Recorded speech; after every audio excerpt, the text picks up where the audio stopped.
শুধু জমির মালিকরাই ডেভেলপারদের প্রতারণার শিকার হচ্ছেন না, ক্রেতারাও আটকা পড়ছেন তাদের ফাঁদে।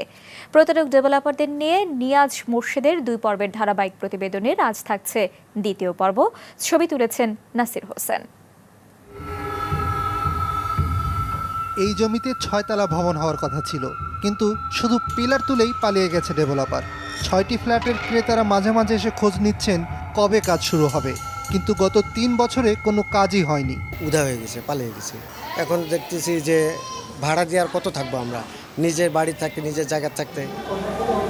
স্থানীয় সরকার বিশেষজ্ঞ টেলিভিশনের পরিচিত মুখ ডক্টর তোফায়েল আহমেদও পড়েছেন প্রতারকের ফাঁদে। তার নাম ব্যবহার করে অন্যদের কাছে ফ্ল্যাট বিক্রি করেছে ট্রান্সপারেন্ট গ্রুপ, কিন্তু পিলার তোলার পর ছাদ ঢালাই করেই পালিয়ে গেছে ডেভেলপার। জমির মালিক এবং 5টি ফ্ল্যাটের ক্রেতারা নিজেদের খরচে পুরো বাড়ি তৈরি করে গ্যাস, পানি ও বিদ্যুৎ সংযোগ নিয়েছেন। তারা নতুন কোম্পানি করেছে একটা, ট্রান্সপোর্ট হোমস লিমিটেড। এই ট্রান্সপোর্ট হোমসের নামে কক্সবাজারে শুনলাম একটা হোটেল করছে। এটা আমরা না, এই ভদ্রলোকের প্রতিষ্ঠান শুনেছি আরও 3-4টা জায়গায় এইরকম করে গেছে। ওই লোক এখন রিহাবেরও মেম্বার। আমরা জাস্ট বিল্ডিংটাই পাইছি, মানে ইট দিয়ে তোলানো সাতটা শুধু পাইছি, বাকি কাজটাই আমরা করে নিছি। এখন লিফট বাকি, জেনারেটর বাকি, অনেক কাজ বাকি। ওনারা তো একটি কথা বলছেন কি, যে কোম্পানির থেকে আগে নিয়েছেন আপনারা, ওই কোম্পানি ডিসলভ হয়ে গেছে, এখন আমরা নতুন কোম্পানি খুঁজছি, we are not more interested.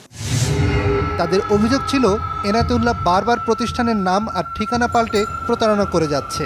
এত কিছুর পরও তিনি ডেভেলপারদের সংগঠন রিহাবের সদস্যই শুধু নয়, সংগঠনের কমিটির কর্মকর্তাও বনে গেছেন। তবে মাছরাঙার সঙ্গে কথা বলতে রাজি হননি তিনি।